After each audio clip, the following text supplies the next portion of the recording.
De frente. ¿Qué tal? Les saludo con afecto. Soy Víctor Hugo Hernández y esto es De Frente, un espacio periodístico hecho por periodistas de Meganoticias para intercambiar opiniones sobre esos temas que consideramos están en el ánimo de la opinión pública. Le invito a que en los siguientes minutos esté con nosotros y juntos hagamos opinión pública en este intercambio de impresiones. En esta ocasión saludo con afecto a Juan María Naveja, nuestro experto en temas nacionales e internacionales desde la Ciudad de México. Juan María. ¿Cómo estás, Víctor? Un saludo a la gente de la comarca y a todo el público de Meganoticias. Gracias. Explico la estructura del programa. En los siguientes minutos, Juan María y un servidor hablaremos sobre lo que publican dos destacados analistas, Enrique Quintana y Martín Moreno. 3 minutos por tema, y en un segundo tiempo hablaremos sobre la posible caja de Pandora que se abre ahora con la detención y ahora juicio en los Estados Unidos de Genaro García Luna, quien fuera secretario de Seguridad Pública en México y está acusado de estar vinculado con el cártel de Sinaloa. Hablaremos sobre el corte de caja que recientemente hiciera el gobierno federal en materia de seguridad y que lo confronta con hechos delicados, la pasividad de los gobernadores y los más de 30,000 muertos solo en este año, considerado ya el más violento en los tiempos actuales. Comenzamos.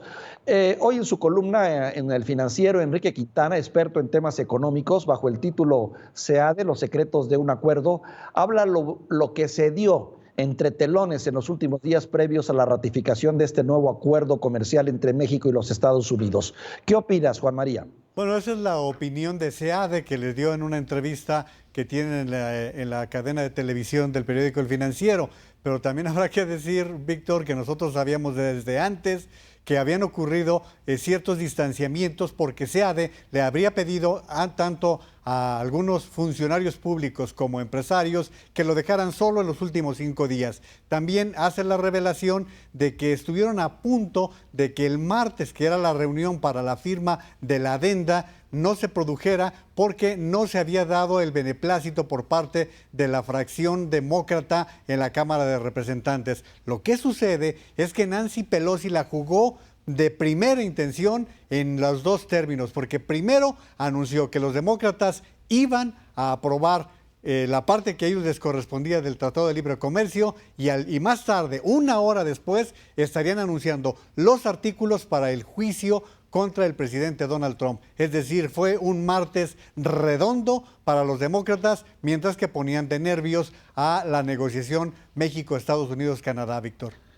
Entonces eres partidario del concepto de que fue chamaqueado. Pues mira, más que chamaqueados, yo creo que fueron descuidados o simplemente no fueron cuidadosos en informar los detalles. Porque lo que simplemente aclaró posteriormente el negociador comercial estadounidense Robert Lighthizer fue que lo que hicieron al anunciar que se contaría con 5 agregados comerciales era tratar de decir cómo operarían los observadores estadounidenses laborales que se instalaran o se vayan a instalar en la Embajada de los Estados Unidos. Eso es simplemente cómo se aplica el tratado en cada uno de los países. Fue lo que le aclararon los negociadores estadounidenses a SEADE, quien verdaderamente cometió errores desde el sábado, en que fue él quien estuvo haciendo mucho ruido cuando no tenía la certeza de lo que había firmado. Víctor, todos fuimos testigos de cómo se firmó por parte de las 3 partes la negociación de esta adenda que se había realizado. Por lo tanto, estaban firmando el mismo papel. La aplicación, a ver, Juan María, era todo. Permíteme, pero sin embargo, estarás de acuerdo, quedó conjurado en cierto modo y bajo ciertos términos, quedó conjurado ese concepto de los famosos inspectores. Quedó conjurado, ¿verdad? desde antes. Desde antes ya se sabía que México no había aceptado los inspectores porque los empresarios advirtieron el riesgo que se estaba ocasionando. Pero, Víctor, Bien. a mí ya no me preocupa el tema laboral. Primero, hay que decir, es un gran paso el haber logrado esta renovación y mantener el Tratado de Libre Comercio. Eso a no dudarlo. Es un gran avance. Pero nos hace falta ver otras áreas como medio ambiente, como otras áreas como la construcción, el acero. ¿Qué implicaciones van a tener, Víctor? Muy bien. Estarás de acuerdo conmigo en que nos hemos perdido mucho en esta discusión de los inspectores. Sin embargo, estamos ante un tratado que le va a dar más beneficios a México, ¿no? Y además, entre otros, la certidumbre de que finalmente, pues ya de alguna manera brincamos un escollo más. Pero vamos a un segundo análisis. En el portal, sin embargo, Martín Moreno, bajo el título de Cuauhtémoc reprueba a Andrés Manuel López Obrador, señala que este incuestionable líder de la izquierda reprueba drásticamente la manera como el gobierno lleva las riendas del país y concretamente cómo está actuando López Obrador. Señala en suma que no se ve un proyecto de gobierno sólido. ¿Coincides?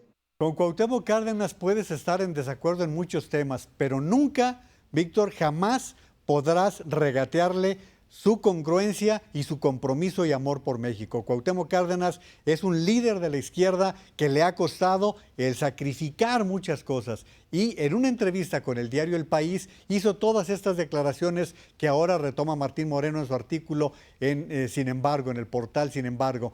Y allí el ingeniero Cuauhtémoc Cárdenas hace declaraciones muy fuertes y me parece que la subraya Martín al decir: corremos el riesgo de lo que creemos muchos, que este también puede ser un sexenio perdido. Lamentablemente, este año nos hace temer que vayamos a llegar a eso del 2024, Víctor. Sin embargo, ¿no crees que aún y con todo que es un año que ha sido particularmente complicado, ha habido también aciertos por parte de la administración de López Obrador o repruebas absolutamente todo? Yo, por ejemplo, le apuesto un poco a las causas sociales, a la justicia que está tratando de aplicar y a la manera como está enfrentando ciertos retos, como es la desigualdad social. Es que si a esas vamos, hasta Nicolás Maduro tiene aciertos, cualquier gobierno tiene aciertos, no todo es negro. Por supuesto que el ejercicio de este gobierno tiene sus claros. Yo le pondría como un acierto la parte de la lucha contra la corrupción, el tratar de cuidar los niveles de gasto, pero también esa austeridad ha significado descuidos en áreas, por ejemplo, como la salud pública, y creo que es un año que hemos perdido mucho más. Víctor, tenemos el peor año en materia de seguridad pública en la historia del país y aparte tenemos un país estancado cuando en la región casi todos los países crecieron. México, por el contrario, se encuentra estancado y en medio de serios problemas. A ver, Juan María, sin embargo, ¿no crees tú que el tema que hablábamos anteriormente, que era finalmente haber destrabado el TECMEC, pueda ayudarnos a impulsar el próximo año? Por sí solo no, y esto lo han dicho ya muchos especialistas. Si no contamos con la inversión del sector privado, con la inversión del sector público, con programas de reactivación económica, olvídate del tratado. Pero además lo más importante, Víctor, México está en condiciones de empezar a construir un proyecto de riqueza, un proyecto de gran país. México tiene condiciones de potencia y sin embargo tenemos un gobierno que está aspirando más a enfrentar la pobreza que a generar riqueza. Y de veras que podemos hacerlo, pero no de esta manera, con unos empresarios que están asustados y con un gobierno que prefiere regalar dinero que a empezar programas que generen más riqueza y un mejor empleo. Caramba, pues difícil no coincidir contigo en esta apreciación de un primer año que es pues bastante severo en cuanto a calificación de lo que ha sido este primer año de gobierno de Andrés Manuel López Obrador. Pero bueno, pues esto comienza, esto apenas comienza para bien o para mal y seremos testigos con un poco de suerte. Hablemos ahora de una auténtica caja de Pandora. Diciembre nos sorprende con una noticia que amenaza convertirse en eso, en un escándalo, la detención en Estados Unidos de quien fuera el hombre más importante en materia de seguridad en México durante el periodo principalmente de Felipe Calderón. Y me refiero a Genaro García Luna, quien fuera secretario de Seguridad Pública, ahora acusado de proteger al cártel de Sinaloa y recibir millonarios sobornos. ¿Crees que estamos ante una auténtica caja de Pandora? Estamos ante una bomba que puede significar muchas cosas, Víctor. Son 4 los asuntos en los cuales se está involucrando y que todo esto nace con el juicio del Chapo Guzmán, en donde el rey Zambada habría dicho que él se encargó de dar entre 5 y 6 millones de dólares en maletines en un restaurante a Genaro García Luna. Pero el rey Zambada igual dijo que había dado dinero al expresidente Calderón, al expresidente Peña, a uno de los altos funcionarios de la Ciudad de México, Gabriel Regino, es decir, prácticamente le dio a todo el mundo. Pero sí creo que en el caso de García Luna, sí estamos hablando del poderosísimo secretario de Seguridad Pública de Felipe Calderón, pero estamos hablando de un policía de 30 años que en el sexenio de Vicente Fox fue el encargado de la Agencia Federal de Investigaciones, fue además el creador de la Policía Federal. Por lo tanto, estamos ante un hombre que tiene tal información que yo te diría una cosa, Víctor, ahora el riesgo es que la vida de Genaro García Luna corra peligro por todo lo que pudiera decir. Lo que sucedió es que él en Dallas decide ir a Brooklyn, en donde va a comparecer ante el mismo juez que estuvo en el caso del Chapo Guzmán. Por lo tanto, van a venir cosas muy serias en todo esto. Yo tengo dos observaciones. Una, yo no creo que haya sido solo a partir de las declaraciones de estos narcotraficantes que hicieron recientemente del juicio. Yo creo que aquí ya se venía entretejiendo algo de más atrás. Se me hace muy difícil querer pensar o creer que a raíz de las declaraciones de esta gente se pudiera armar un caso. Yo creo que tienen otra serie de informaciones que han ido amarrando y han ido entretejiendo y que ahora permitieron la detención de este hombre. Y coincido contigo, que abre una auténtica caja de Pandora por lo que se pudiera ventilar en torno a México. Pero desafortunadamente también pienso que por las figuras legales que existen en los Estados Unidos, mucha de esta información podría quedarse guardada a conveniencia de los Estados Unidos y no llegar hasta nosotros.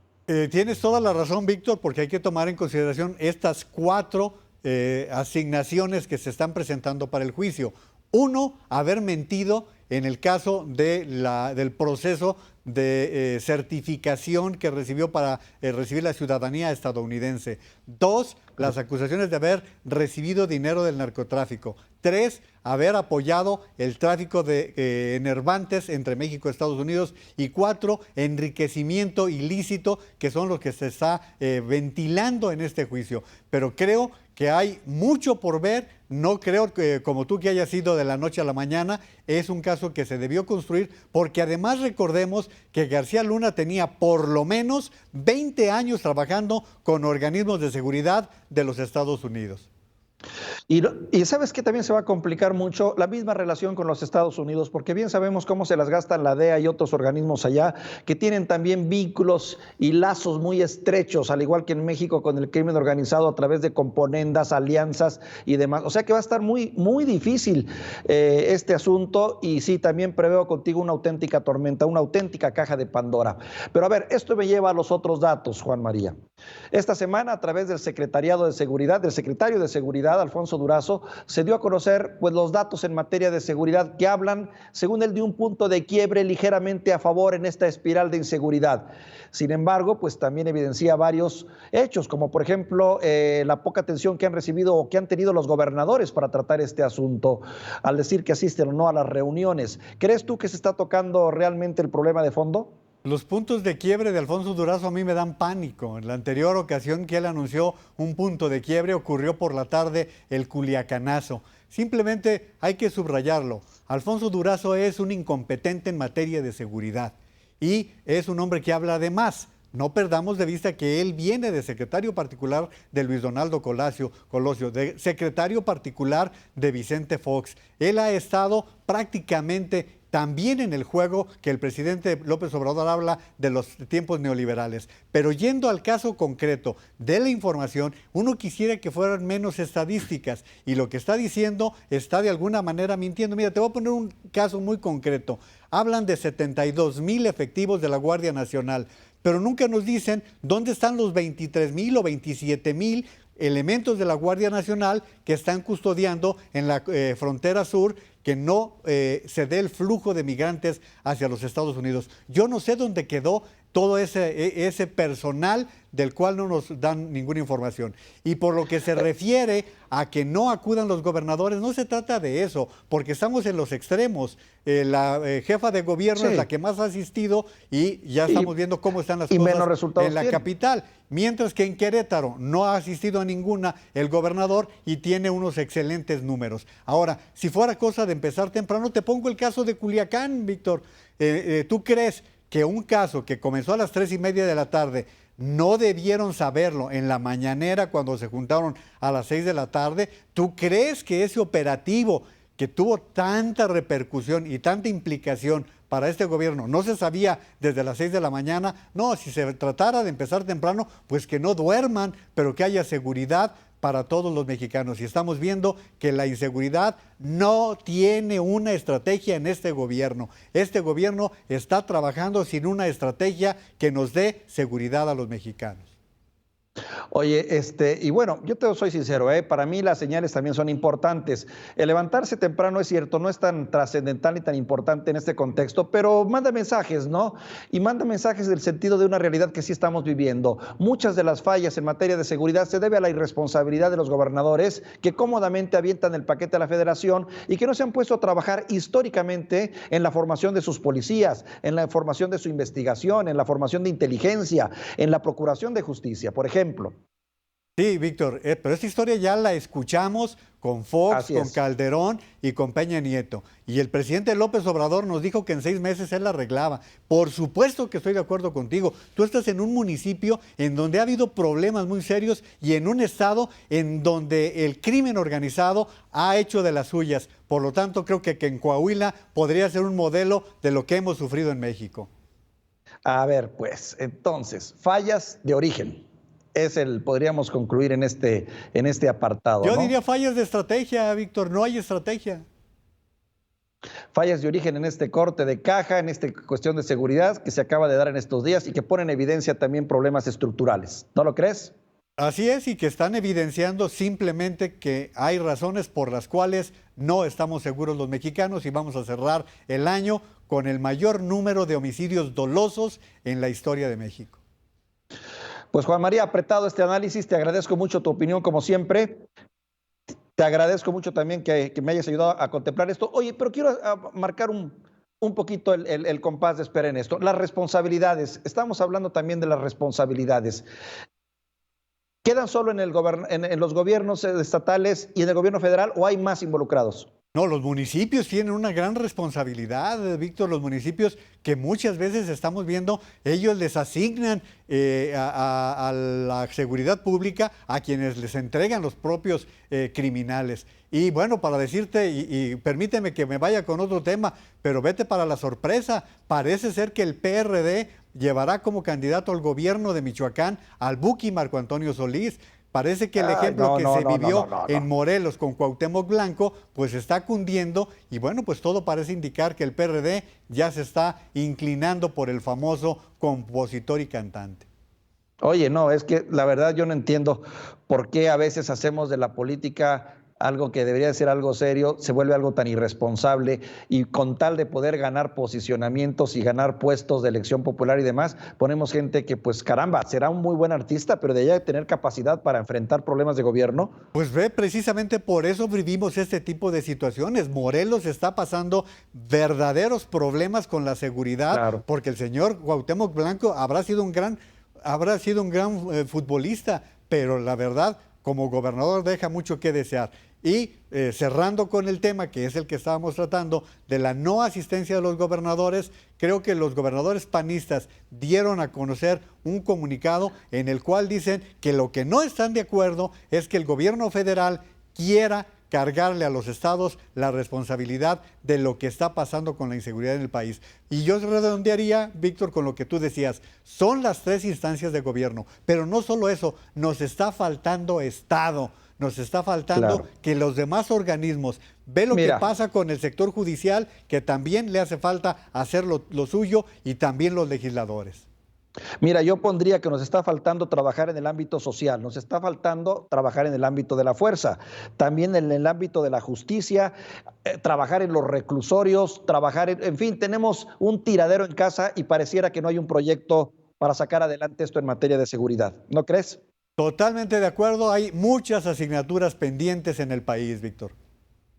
En fin, pues Juan María, te agradezco mucho como siempre este intercambio de opinión. Me quedo con todas estas conclusiones de que aún hay mucho por hacer y realmente pareciera ser que la brújula aún no la encuentra este gobierno, al menos en materia de seguridad. Pero bueno, es un año más y veremos qué sigue por delante. Te agradezco que me hayas acompañado en este ejercicio. Al contrario, un placer y un saludo para toda la audiencia de Mega Noticias. Y a usted le agradezco que nos haya acompañado en este trabajo de periodismo, en este intercambio de opiniones. Soy Víctor Hugo Hernández y le deseo lo mejor.